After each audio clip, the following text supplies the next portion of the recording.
Well, it got quiet all of a sudden. We'll call the meeting back to order from recess.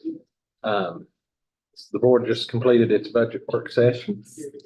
Thanks to Ms. Coldiron and her staff for doing that, and Dr. Cox. So we're going to jump right into the agenda here. We've already opened and had the Pledge of Allegiance. So we'll start first here with comments from the superintendent. So there's plenty going on in the schools this time of year. Lots of upcoming. Hearing myself twice. Sorry, give me just got it. Okay. Good. Yeah, I was hearing you again. It's strange. There are plenty of upcoming dates. Of course, convocation is this Thursday. We're excited to welcome back all of our teachers and staff and really working hard to make that date or that day, that morning, special for our staff members. We will start at 7:15 to 8:15 with breakfast for anybody who wants any of our teachers and staff, and you all who want to join us at that time. We'll be seated in the auditorium at the high school and start promptly at 8:15. And so we have a lot of things in store. We even have 100 students that will be joining us on stage for our convocation. So we're really excited to start. There's lots of training that's happening over the next 2 weeks for our teachers and staff, including our new school information system, or SIS, so formerly known as Power School. We are transitioning to Infinite Campus. And so we're going to be doing the training. We have a 2-hour training with Infinite Campus coming up. So teachers can learn to take roll and to navigate the system. And then there will be some as we move throughout the year. It has not been a smooth transition at this point in time. So, but we are looking forward to whatever we can do to support our teachers and staff as we move to this new system. So if you guys hear anything about it, know that our technology people and our school secretaries and others are Power School people are working behind the scenes to make the transition as smooth as possible. Our principals have been working to get student schedules into the system.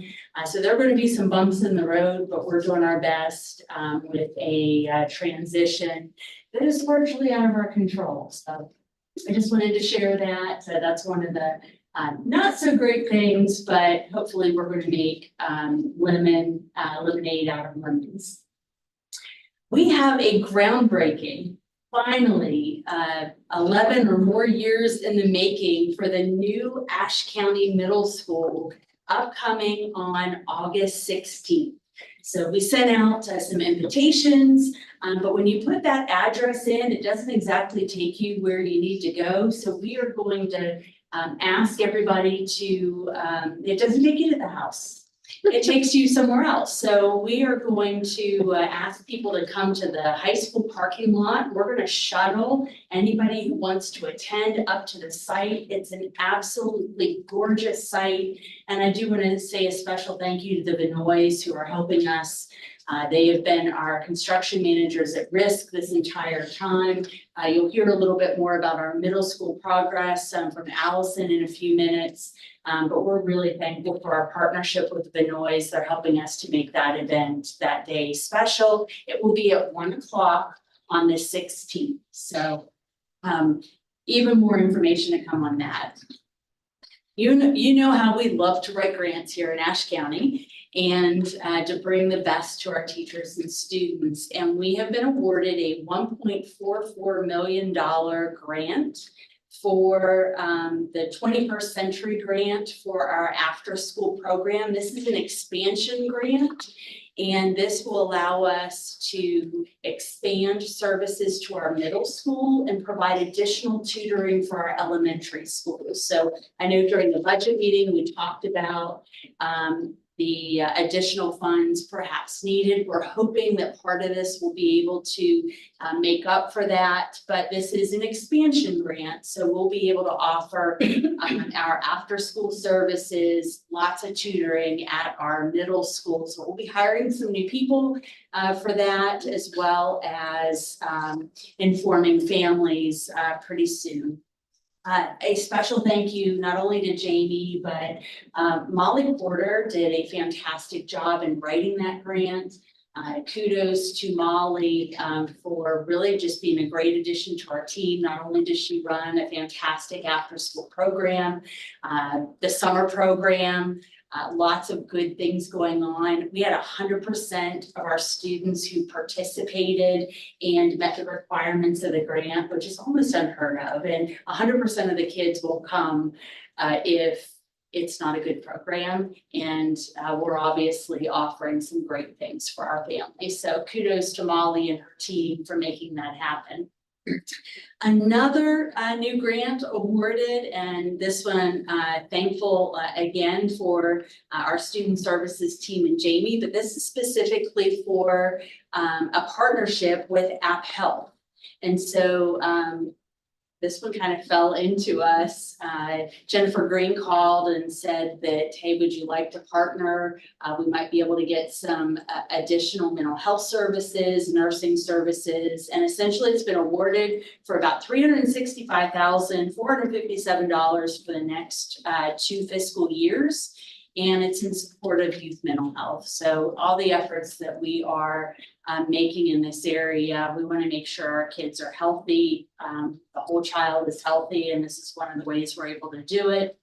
This is the grant that we brought to you for permission to apply for back in May, and the funds will be able to provide a couple of different positions for us, so we're excited. Our back to school blast is coming up this coming Saturday. So this will be our 4th annual back to school blast.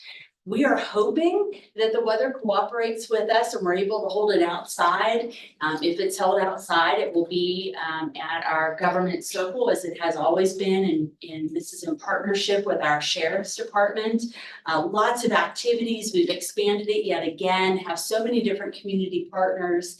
Thank you for anyone who has given pencils and pens and notebooks to just funds to make this happen. We've packed, how many backpacks, Amy?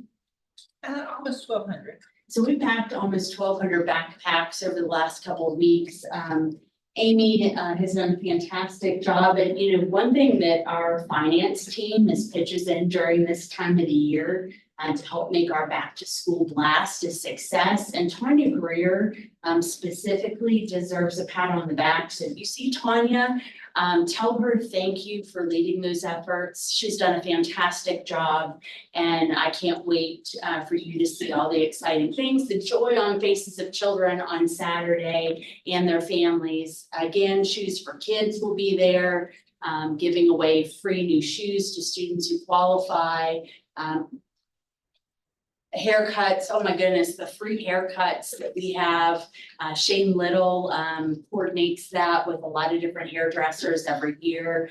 And of course, even our Rotary Club will be there helping to do hot dogs for families. So a little bit of everybody is pitching in to make this a success for children. So thank you to everybody involved. Thank you to our community who cares about our children. It's really fantastic to see, and hopefully the weather holds out. And if we have to move it indoors, it's still going to be great. Hopefully though, the rain will be out and we will have beautiful sunny skies that day. New books. So I know that you all approved for us to have new books. We spent almost $1 million on books. So this is the new ELA adoption. I don't know that we had ever been able to afford this without some of the ESSER funds. However, those ESSER funds are now gone. But as a part of that, the new book collections that we were able to provide for kindergarten through 8th grade is something very special. The actual reading materials, the classic books that we were able to get to put in the hands of kids it's beyond exciting. Yeah, Casey and Julie were texting me pictures as they were helping the schools to unpack them this summer. Absolutely phenomenal. I appreciate your all's leadership, but I appreciate the teachers who took the time to really delve into the reading materials and the books that we were going to bring to our children, and the time and care that Julie and Casey and their teams did to ensure that our community and parents had input. If they wanted to have input, it's probably the most robust adoption that I think that I've seen anywhere. But anyway, it's really exciting. And then we even got new books for the media center at the middle school.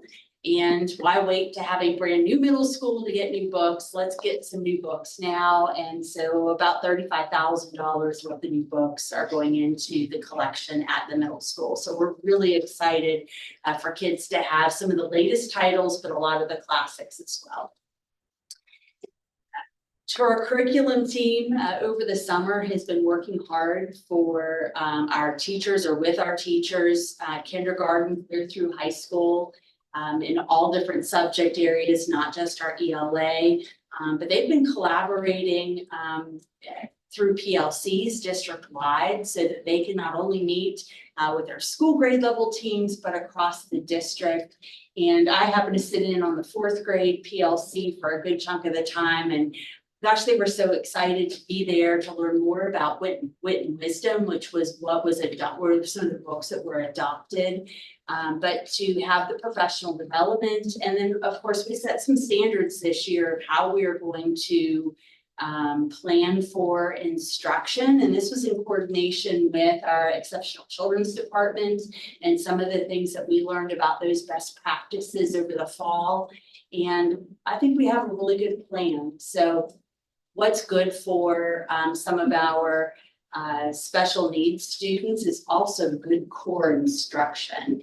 And of course, that's what we're about, is providing good core instruction. So the planning that our teachers took time to do. And then of course, we have new social studies and science standards that our teachers spent some time on building some pacing guides and really picking apart those standards and putting the resources to them. I think it'll really pay off when it comes to the instruction that you see in classrooms. So we're excited, and I'm excited for our curriculum team, and thank you for working so hard. And thank you to the teachers who came in during their summer days to help plan together. And I haven't seen such excitement too. They seem to be really excited about some of the new materials and being able to work together. If you hadn't seen it yet, you need to take a little trip over to the high school to see the new pivot turf and track. The track is not started yet, but it will be in the next couple of weeks. They had to finish the turf.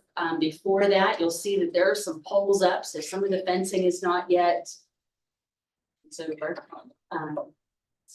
Is it on? Okay. But we have a new turf. It is absolutely beautiful.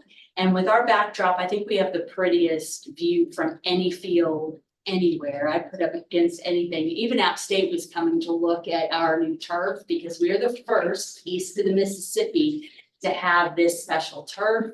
And then if you guys have been watching the Olympics, you will notice that what you see there is the Mondo track. This is an Olympic grade track that we will be getting for our children. So when it's finished at the end of September, you will see it all put together. But what an outstanding facility we're going to have for not just athletics, for football and track and soccer, but for our cheerleaders and our band. and even our community members who walk on that track. So beautiful, beautiful facility. We're excited. I think you all know we've talked about other upgrades maybe necessary for some of our fields, but this was a fantastic start. And thanks to Ralph Heise and Ray Pickett for making that line item available to us so that we could bring that to our community. And thank you to those of you who bought a brick. We're still selling bricks for the new turf. So through our athletics boosters, and you can find it online at the high school site and on the athletic boosters page. And Justin's here if you have any questions about that as well. All right, well, Dr. Cox, I want to take over for just a second at the end here. We've got a special guest with us, Mr. Jack Hogue. He is currently the Executive Director of the North Carolina Superintendents Association. From not far from here, Caldwell County. Alexander. Oh, well, you served in Caldwell County. Sorry, I got ahead of myself there. But no, retired in April of 2012 as Superintendent of the Alexander County School System, our neighbors there in Taylorsville. He also served as Associate Superintendent for 2 years in the same school system there, but before served as principal in the elementary, middle, and high school levels in Caldwell County. That's where I got Caldwell from. And has had 32 years in education. So, Mr. Hogue, I'd like for you to come forward. I think you've got some exciting news presentation.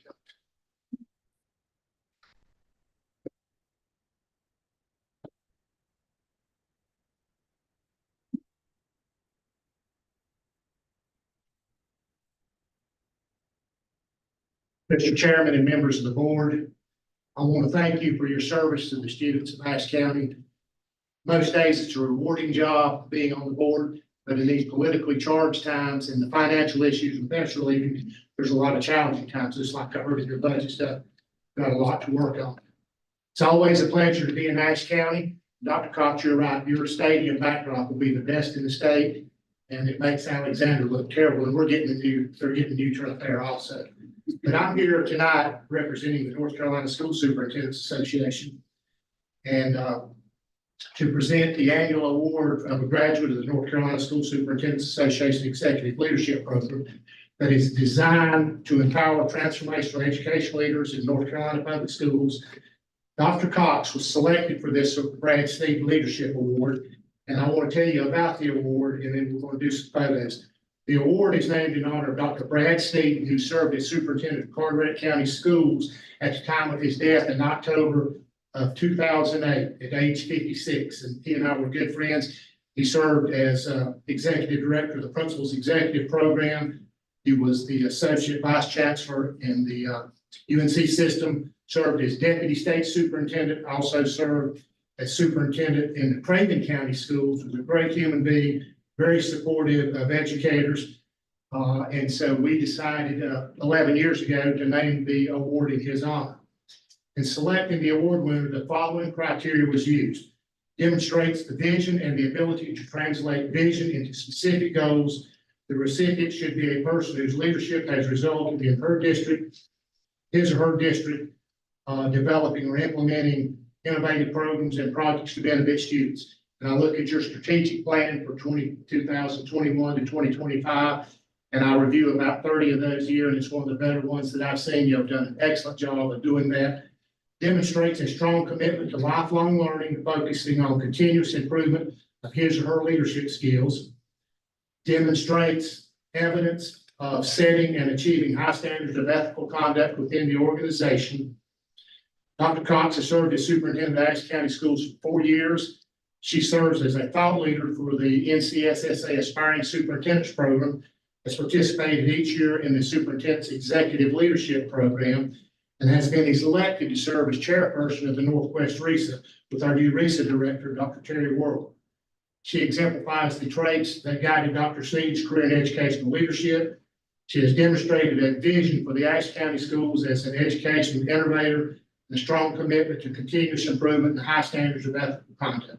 I think she's very deserving of this award. And what I'd like to do, Mr. Chairman, when I present the award to her, I'd like for the Board of Education to come up and let's take a photo because of your work as a team. And then to not be too disruptive, then I'd like to get all the educators to come up. Because to me, this is an award for the Ashe County Schools, not just a superintendent.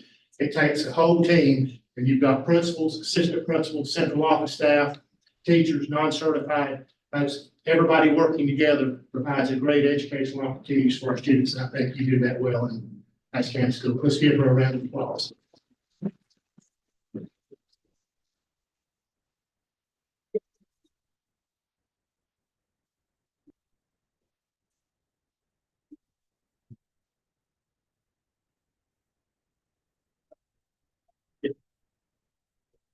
Let's get everybody in the photo. You guys want to come around here? Come around. Let's.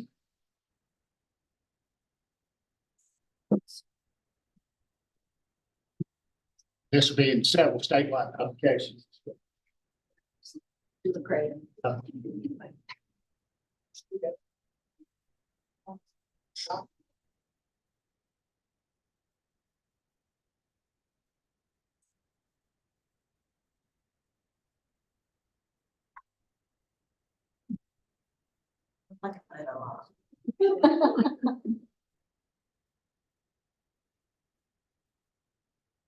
We'll get all of our educators. My team up Yeah, here. This is the team award. This is not something, this is the team.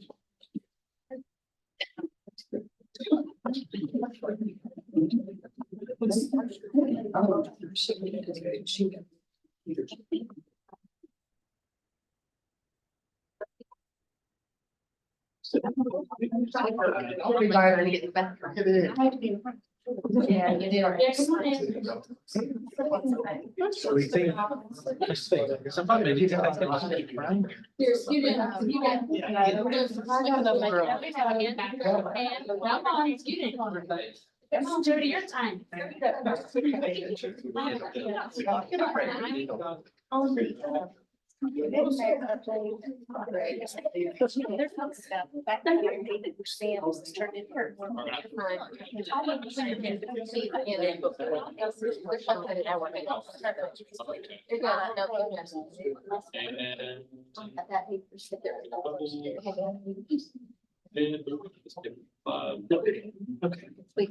Okay, you got it. Thank you.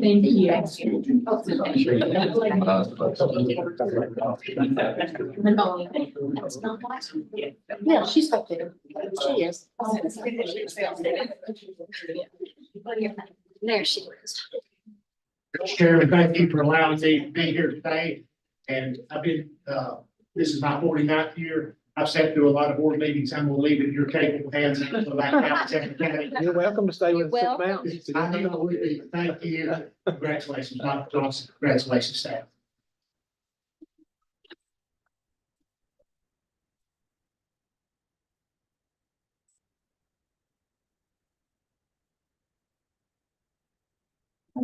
All right.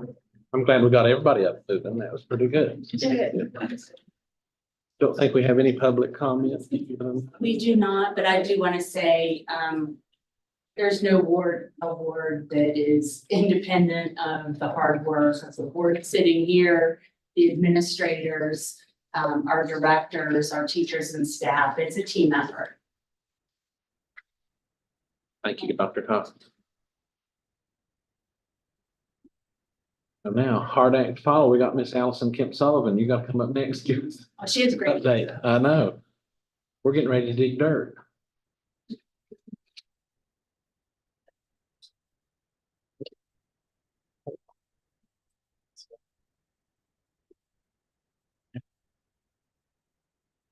Good evening, everyone. I'm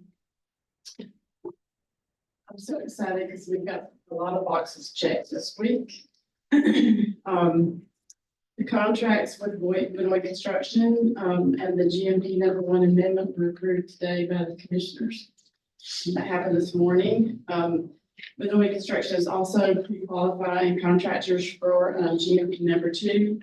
That's going on currently, and we're looking to bid the second piece of that, the next couple of months. We're looking at September for that. The scope of GMP 2 will include the drives, utilities, grading, landscaping, the building, athletic builds, retaining walls, the building foundation and structural steel. So it's gonna accepts the work. The completed construction drawings have been submitted to DPI and Department of Insurance. It's a resubmission to DPI and Department of Insurance.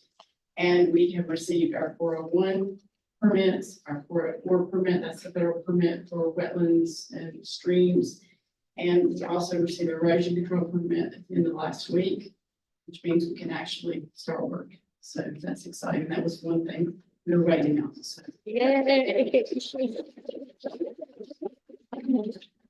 we also received our comments back from DOT. They approved our traffic impact study.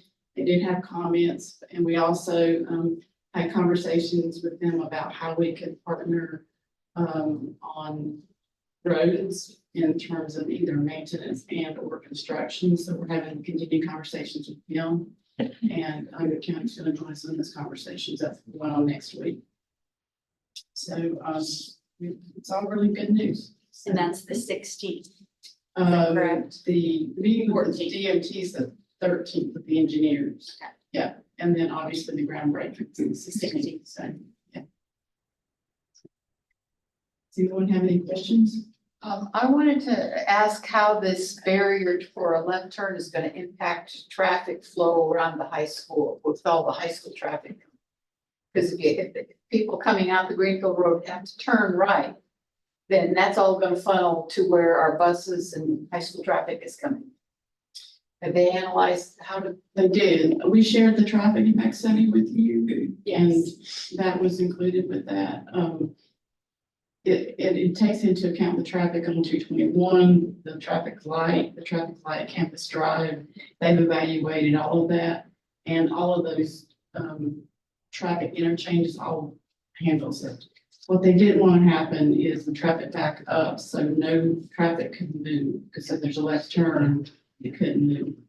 So DOT, the traffic recommendation was just to prevent that left turn at peak times, and they wanted to make it permanent. I was just Correct. concerned about how, for a short period of time, it's going to impact the Walmart to the high school. Thank you.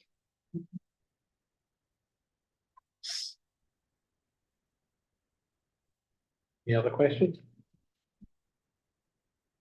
Thank you so much. We'll see you again later this month. Thank you. Just with a hard hat on. I have it in my car. Get ready to go. Next, we'll jump into action items for the board. First, we have the personnel. Do I have a motion to approve the personnel agenda? Mr. Chairman, I'll make the motion that we approve the personnel agenda. Second. Any questions, comments? All those in favor, raise your hand. Thank you. Next, we've got the consent agenda, which is includes the calendar weather waiver, the minutes from the past meetings of the board, the new teacher support program, MOU with Greensboro College, the MOU with courses of Wilkes Community College, the Ashe County Sheriff's Office, School Resource Officer MOU, and the Ashe County Schools Center contract with ASU. So do I have a motion to approve the consent agenda? I move that we approve the consent agenda. Do I have a second? Second. Any questions or comments? All those in favor, raise your hand. Motion carries. Next we've got up is the 2024-2026 NC pre-kindergarten subcontractor. See Ms. Terry coming up.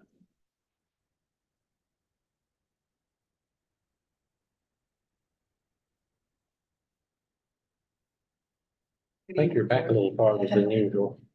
Every 2 years, we have to renew the contracts for our subcontractors, which is Learning to Play, Head Start, and National Day that contracted with us in the past for NC pre-K slots. You can see that in your information that National Day has 10 slots, NC pre-K, Learning to Play has 16, and Head Start has 18. Vice versa. Yeah. So It's vice versa, yes. And I'm asking permission for us to approve the subcontract for us to give to those sites in order for them to sign and start their school. Do I have a motion to approve this subcontractor contract? I make a motion, we approve the contract. Do- Second. Any questions?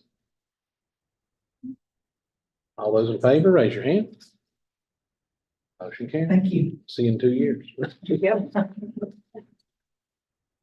Next we've up is the Adidas contract. I didn't know. Mr. Farmer?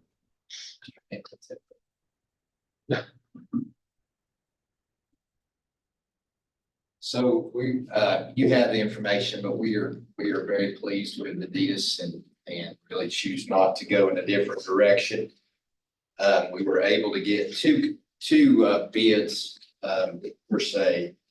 And again, Mr. Hampton and I have talked over it. Our regional rep is really good. And so we would prefer to stay with Adidas moving forward. And Fred has reviewed the contract. So there is the contract is attached. And when we get it back from the company, it'll have the additional language in it that is included in that, in the summary. And most of our teams, well, all of our teams wear the uniforms, but football is the only team that buys, that I'm aware of, that buys team shoes. They wear cleats, Adidas cleats, but everybody else, there's not.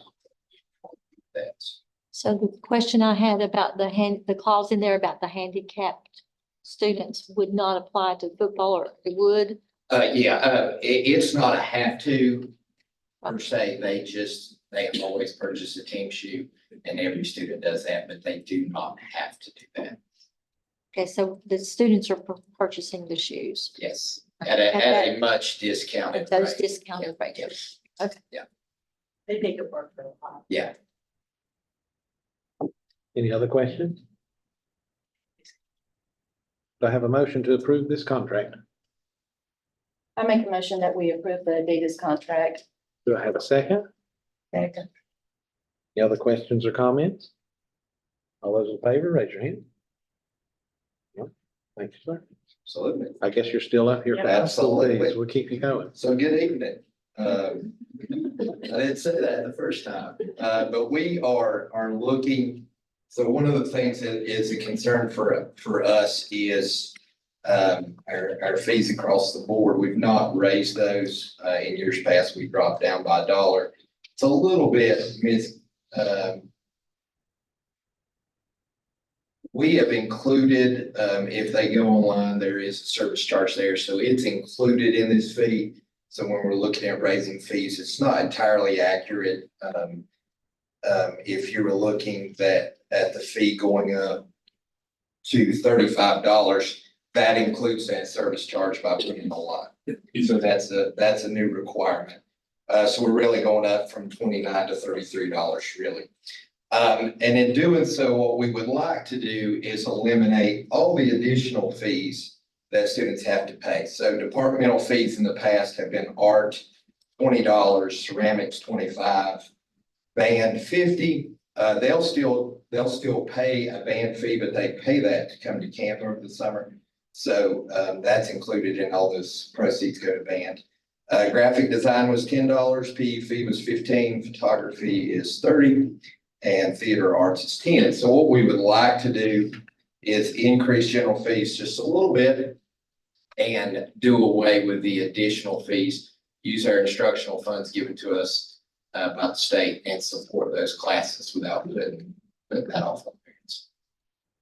So those instructional fees that are used for like art or for the photography class, but they will be comparable to what they have received in the past. So what we did is a 3-year estimate, or we went back 3 years, 3 to 5 years, is what Justine went back. We took an average and then we took it before the school improvement team and they were all in favor of giving that a try for a year and see Yeah, if it but works. some of those classes may be bigger this year. Is that right? Some of the art classes may Could be be. larger. Yes, they could be.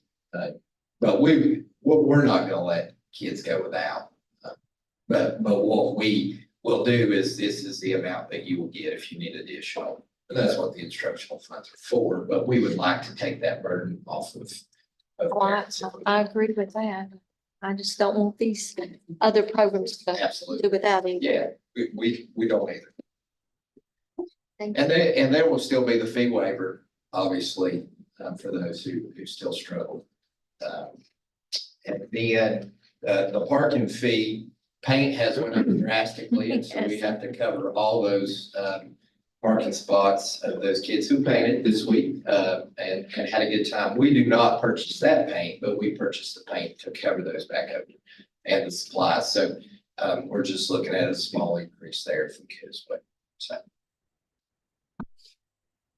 Is there a waiver for parking as well for some folks? Well, yes, it would fall into that category. Most used to pay where they park at Walmart. So park across the fence. And which is fine. Currently, no businesses complain about that. So, they have that option. It's a little bit of an inconvenience, but if they choose not to pay, that's usually where they park. Mhm. Yeah, we will always work with the kid. Thank you. Any other questions? Do I have a motion to approve the high school fees? I move we approve the high school fees. Do I have a second? Second. Any other questions or comments? All those in favor, raise your hand. I wasn't gonna give you a hard time for an Adidas contract wearing a Nike shirt, but it's okay.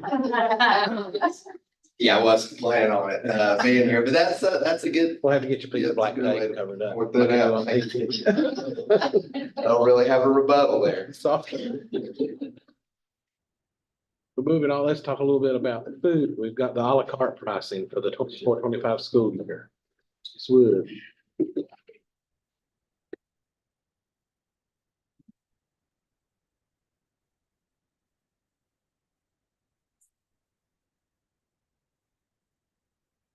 Good evening, board. I'm here tonight, ready for this new school year. We did change just a few prices on the à la carte pricing, so it's not too bad. So that's a good thing. There was some increase to our costs, of course, and so that cost had to go along. So I am asking for approval of the pricing that I presented. And also say Tammy had some great news that we received, this morning. Yes, we did just this morning receive approval of our fresh fruits and vegetables for the elementary schools. So that's around $80,000. So I'm excited. it's a grant that you have to apply for Every year. and it's fabulous that we'll be able to bring fresh fruits and vegetables to our elementary students. It will be on either snack for a couple of days a week. And so that's also a wonderful thing too, so, because all kids have a snack. But at least those 2 days a week they do. That's great. Are we getting the free lunch and breakfast program again this year? Yes, we already have been, I've submitted it, the word approved is not beside it, but I'm sure we will, because once it was approved the first time, it's approved for 5 years following that. And so, the reason it's not been approved yet is because I changed how it was grouped. I put some individual groups out there instead of grouping a couple of schools together. What that does is increases the reimbursement potential. Yes. Any other questions? Do I have a motion to accept the à la carte pricing? I make a motion, we accept the à la carte pricing. Do I have a second? I second. Any other questions or comments? All those in favor, raise your hand. Someday we hope you come and it'll be going down instead of up again. That's in a different reality though. Fresh fruit. Yes, And that is exciting. thank you, and we'll need volunteers to help hand that food out, so I'll put you on a rotation. Hint, hint.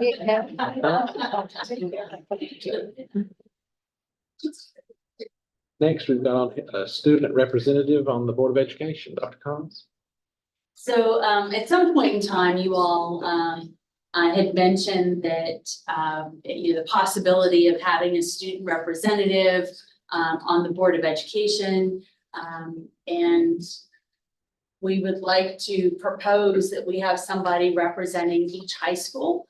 Obviously, they wouldn't have any voting capacity, but give them some leadership opportunity to get some input on topics relevant to our students, which of course, that's why we're here, is for our students.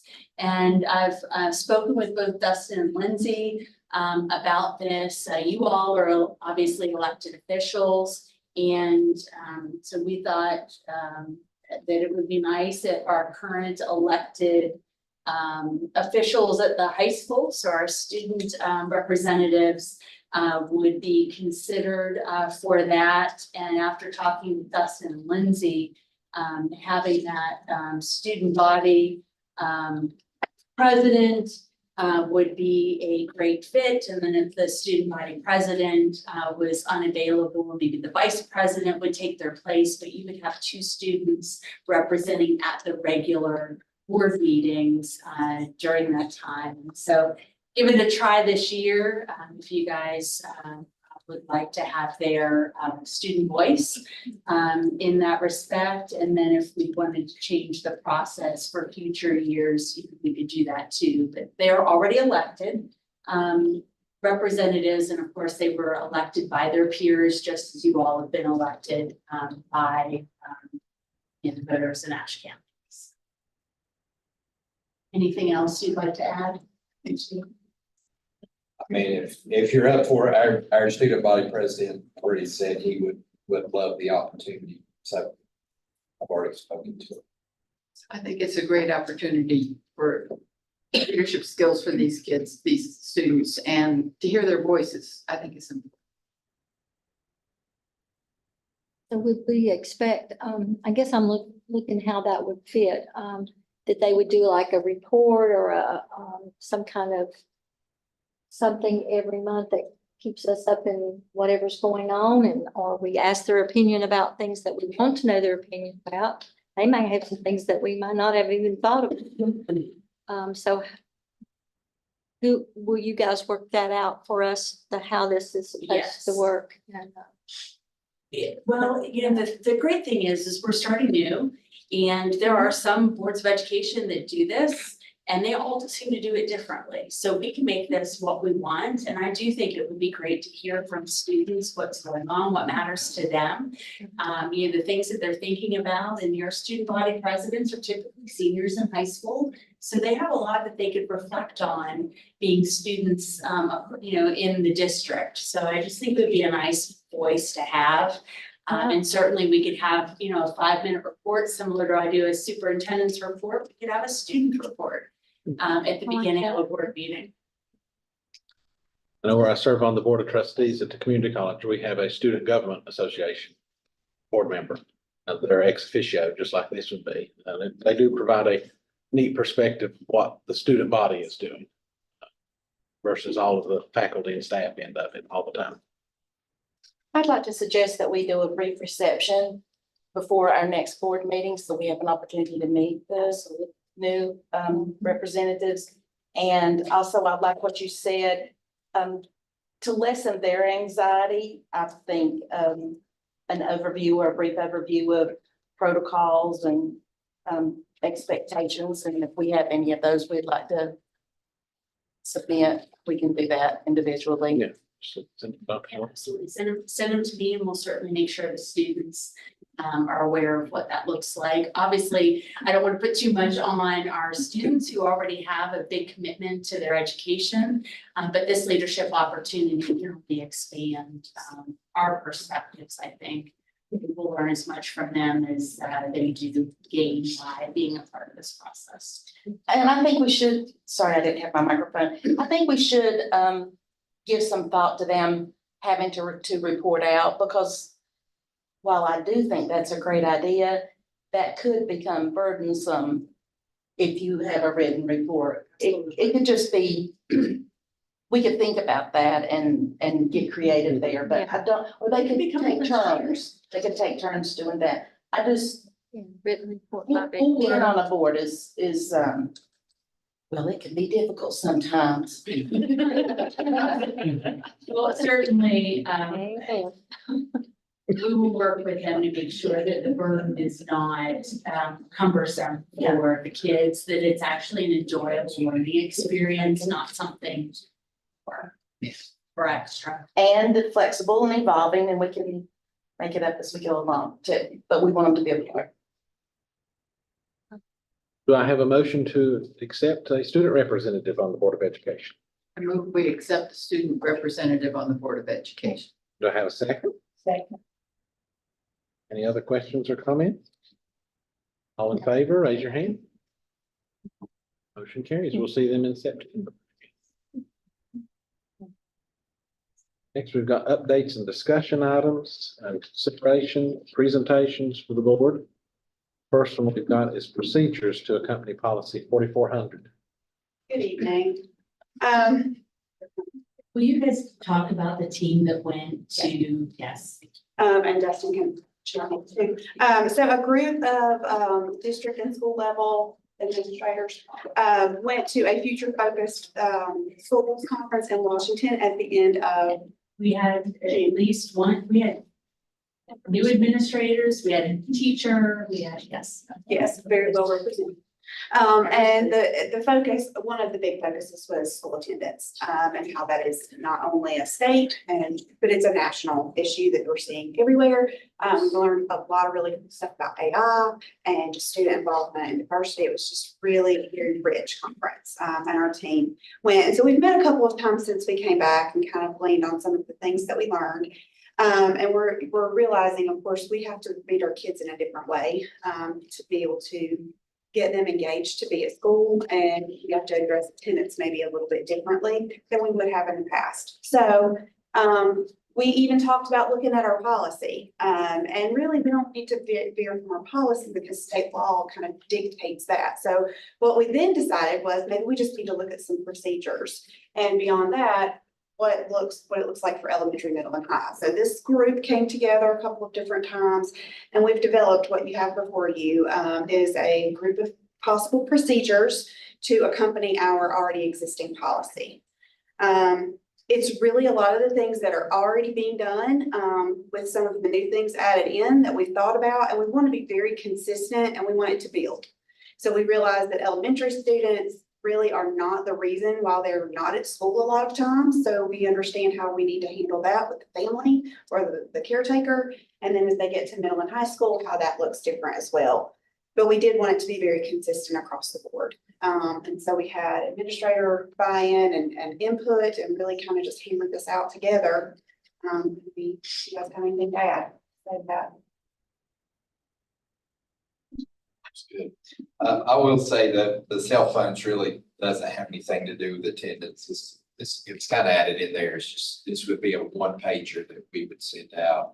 But in our handbook, one of the things that we wanted to mention on with that was the importance of prohibiting cell phones during instructional time.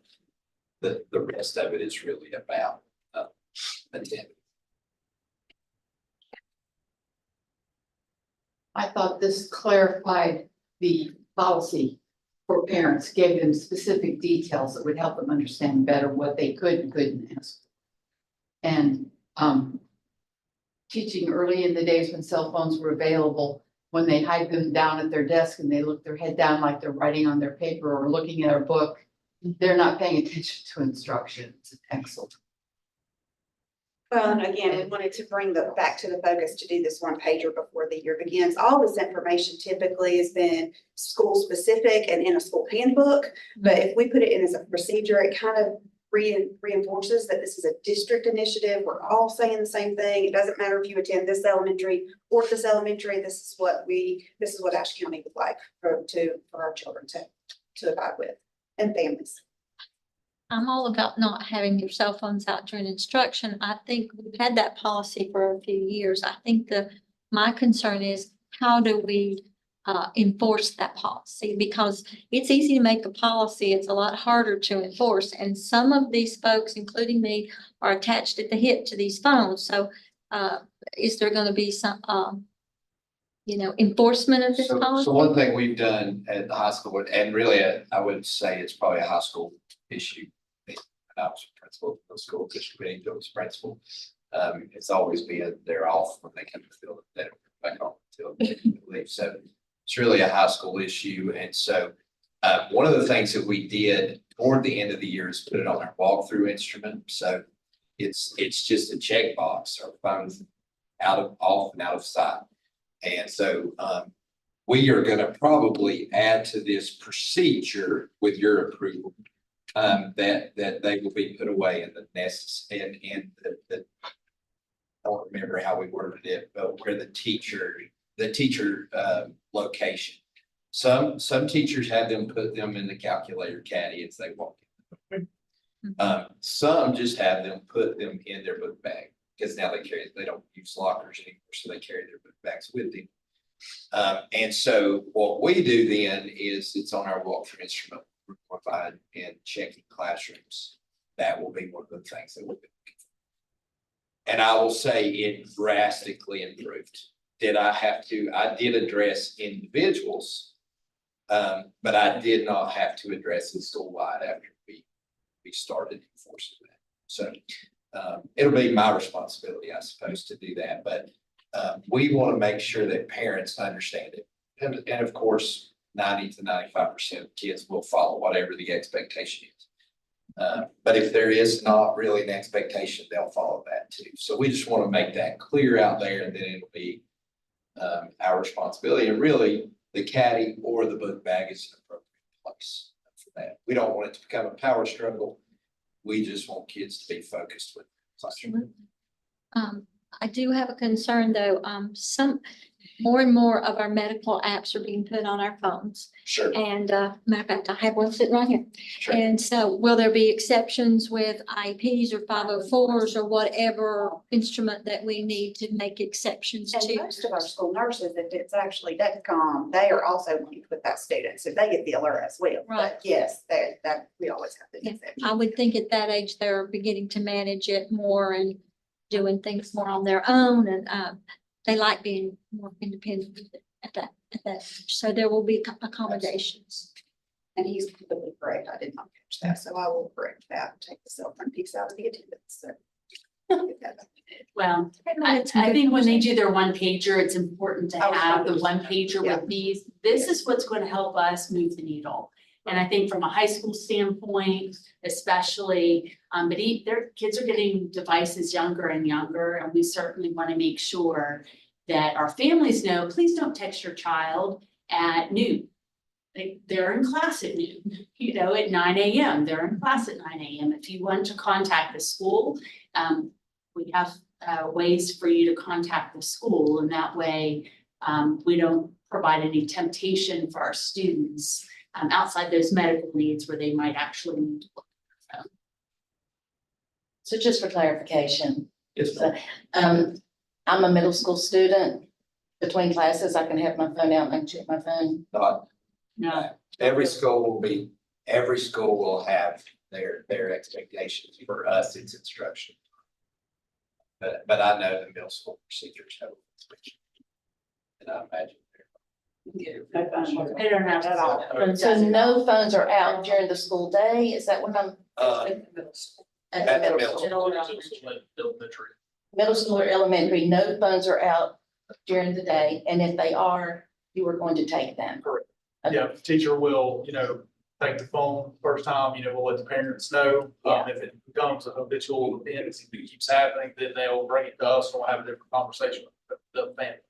And high school is just during instructional time. I like that. That's good. What about Apple Watches? We started having students that circumvented the cell phone policy by bringing Apple Watches, and they were texting on them, and we were having to deal with that. So that may be a part of the policy. So mobile, I would say maybe say mobile devices, or including smart devices. Anything smart devices, we probably take care of that, so we can change that to devices, and then put in parentheses, mobile phones, Apple Watches, whatever kind of et cetera, because they all do similar. I mean, my watch goes off, I've got Snoopy on there that can be very distracting for some people, right? Anyway, we want to make sure our kids are focused during the day.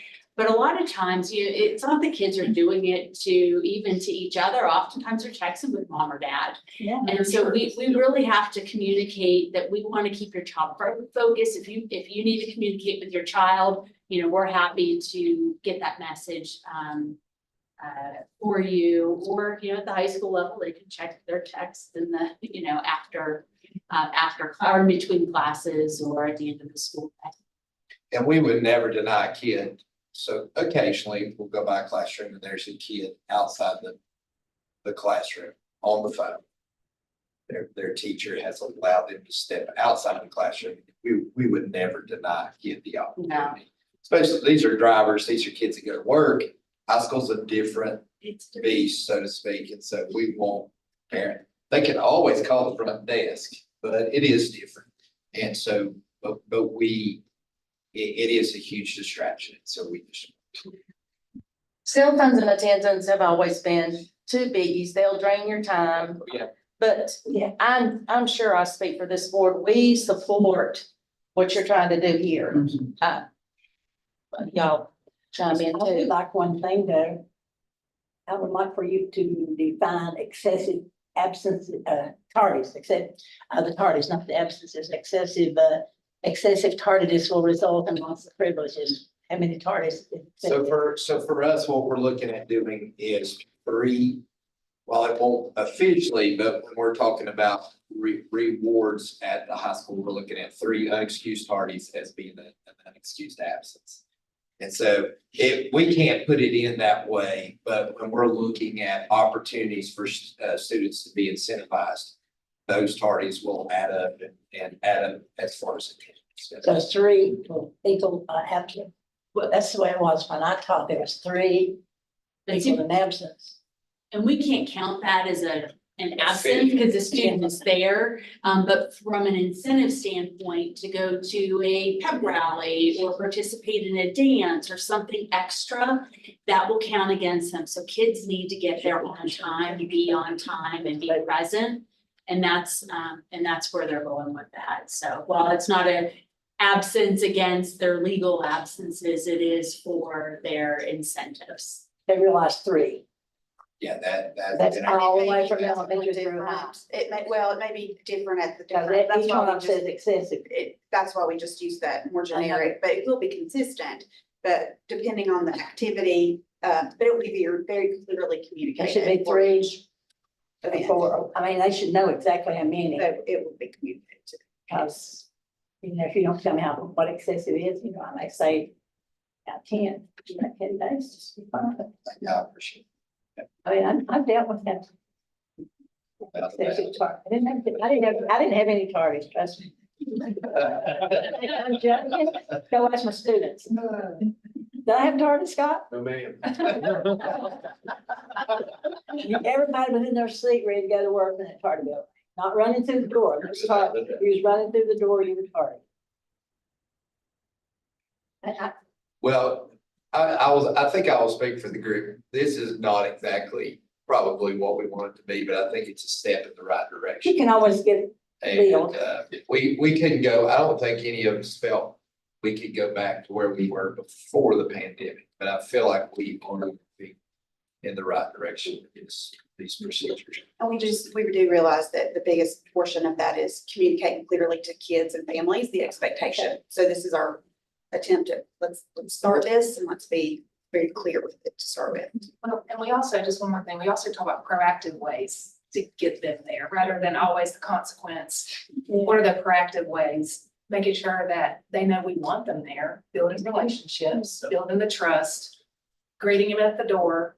And if they're not there, letting them know that we care that you weren't there. We missed you. Right, we missed you. We missed you. And so, Missed you not. creating that relationship too will help with that proactive. So we had. maybe a little tardy at the end of 6 weeks. Maybe a little tardy at the end of the 6th week. So what we're looking at, the high school is about every 4 weeks. We're gonna move Husky Hall to the end of the day. And if they meet that criteria, they just get to leave school. It's about an hour. About every. That's great. It's a great idea. Doesn't cost us anything. the kids who need to be there for remediation will still, they'll just stay in fourth block and get, make up their work or get support, whatever they need. And those who have come to school and did what they were supposed to do, they'll just leave school. Does that include the teachers? If we ever get 100%, we'll talk about that. But no, I told them it did not include them. I can see them being very excited about that kind of thing. I just want to say kudos to this team because they did really put a lot of thought into what that looks like at each of the different levels. And of course, they know they're not alone with people across the country trying to tackle attendance issues. But we know that with partnership with our families, we will make a dent in this. Anything Mr. Johnson needs to look at on here? Has he looked at that or? He is not because he's been Out, yeah. he's been out. But these are procedures, so they don't necessarily require board approval. They go alongside of, so we didn't change the policy at all. These are things that we'd act on, and at this point in time, there's a lot more flexibility within procedures than there is within a policy. And all of this, I think, is, if you guys would agree, it's in good faith of the actual policy itself. There's nothing here that would, I think, go against the intention of the policy. Thank y'all so much. Thank you. Now talking about not getting there, we'll talk about getting there. We got transportation today. So you have a way to get them there. Right, I do. All right. So one thing that we want to do different this year is have all the bus, if somebody wants to ride the bus, that information comes through the bus garage. We'll put it on Tim's, we'll put it on the route, we'll give it to the driver, we'll get the driver to make their seating chart. So we're given, we need 3 days to make sure that happens. Now, in all likelihood, it won't take 3 days, but just to be on the safe side, that child cannot ride the bus until we've gone through these procedures. Well, and a lot of this is safety. It's And safety. so there are some things that we're required to have, such as a bus seating chart. And so to ensure that we have space on that bus and on that route, and we can communicate times. The 3-day lead time in advance provides our bus drivers, our schools, and then be able to communicate that with families. And then, of course, we would need it in writing because just to say, hey, Aunt Susie's going to pick them up and it's a phone call and Aunt Susie might not be on the call list. That's really not a safe practice for us. We need to make sure that they're entrusting children to us. We need to make sure that they're giving them to people that are actually on this. You get them home safe. The next thing that this isn't new, it's the local supplement. They've gotten $30 a month for, I don't know how longer than I've been in transportation. We're just bringing this out again so the new folks know about it. Everybody has gotten it, but we're gonna start policing it just a little bit, just to make sure that we're following the rules that we need to follow.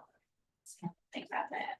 I like the fact that you did not just take the bonus away after one thing. That's one that we yeah. discussed before. So Right, they get more than one thing Yes. day. Yes, that. absolutely, absolutely. The next thing is the $300 per semester that they've gotten over the years. We've staggered that now so they can miss up to 3 days and still get some money. That's a good. So I think that's gonna be a great incentive. The discipline contract, everybody's had a discipline contract. We've just made this one just more uniform and countywide. That's the only thing that's different about this. So Well- I'll have the same thing. Lisa, when I first read this discipline contract, I don't know, maybe it was the way I was reading and it was at the end of the stuff I was doing, but it sounds like that the minor infractions and the major infractions, they're the same consequences. Is there a difference between bringing a weapon and yelling on the bus? Yes. Is it clear to parents that's in this document? It doesn't seem to me to be very clear about, which this is minor, that those are there, but the consequences. I see what, it needs another heading there. So those are Yeah. for the consequences of, obviously, major infractions are going to be removed from the bus if you're fighting or you have a weapon or anything like that. Those are going to be additional consequences. We should put a heading there because that's really first infraction for your minor things would be It's your the bus way- driver warning. Right. Those are all minor. The major infractions will follow the policies that are outlined there. So really that just we need to switch the order. That major needs to come after the. Yes, there. Yes, they need to come after. I could see as being a parent being a little bit confused about that. It seemed to be the same thing. Right. We'll make that change. Okay, thank you. It's the order. Yes. Do you have any questions? I call it this. I think it's good to have it out there for parents to see, and everybody agrees I think so too. on the same thing. That don't. They're not surprised when something happens. No, like the bonus is not all or nothing. Yes. Needs to be Yeah, I great, think that great. would be doctor's appointments. It's. I'm sure there's some relieved assistant principals out there, but their job just got a little bit easier with this. Yes. Well, Lisa met with the assistant principals and some of them are new to assistant principal role, but they've been managing buses over the summer and doing some other things. So their feedback was vital to this process. And we are very happy to turn it over to Lisa so that she can make sure that things are in TIMS the way they need to be. And that we are communicating with the bus drivers and with families the way we need to be. So sometimes if they're coming to multiple places, that communication is lapsed and now it's coming to, essentially one place. So if it doesn't make it to Lisa, it's not happening. No.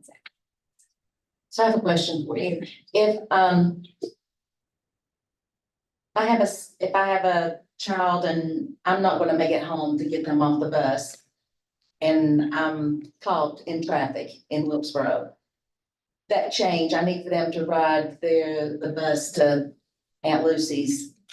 What happens there? We can't really do that unless, just for all these reasons. Yeah. It's a safety factor, so you could get somebody to pick the child up at school. Okay. So that's That's an option. I do think that needs to be taught, the whole communicated Yes. as school starts. So, Yes, it will be, and after school class will be talking. oh, great. Okay. Yes. Yeah, I think it's really important for, when we were looking through a safety lens, anybody could call and say, hey, I'm picking up Susie at this extra stop. And then how are we to know that this is really who's picking up your child? And unfortunately, there are reasons out there, not necessarily in Ashe County, but it could be, we're not immune to them. And we want to keep our children as safe as we can. And so communicate with us. We're gonna work with families if we need to hold them at school a little bit longer. But really, we've got to make sure that we are having safe practices. And then, if it's a different bus and that bus is already overcrowded, we want to make sure our kids are safe on that bus ride too. So lots of different reasons why we are really looking hard at how we communicate. But you're right, communicating up front is most important. We have great drivers, they do a wonderful job. It's just help them. How are you doing on drivers for this next few I weeks? need another one, I need another driver for, There's a plug for you. yes, But yes, absolutely, and I always do bus ups, and I have Nestor back here who saves us all the time, and I appreciate him very much. Definitely, they're important too. yes, they are, Everybody works together. everybody works together. Thank you so much. Yes, thank you. Anything else to come before the board? I'll entertain a motion to adjourn. We adjourn. Do I have a second? Any other questions, comments? All in favor, raise your hand. She can say it's-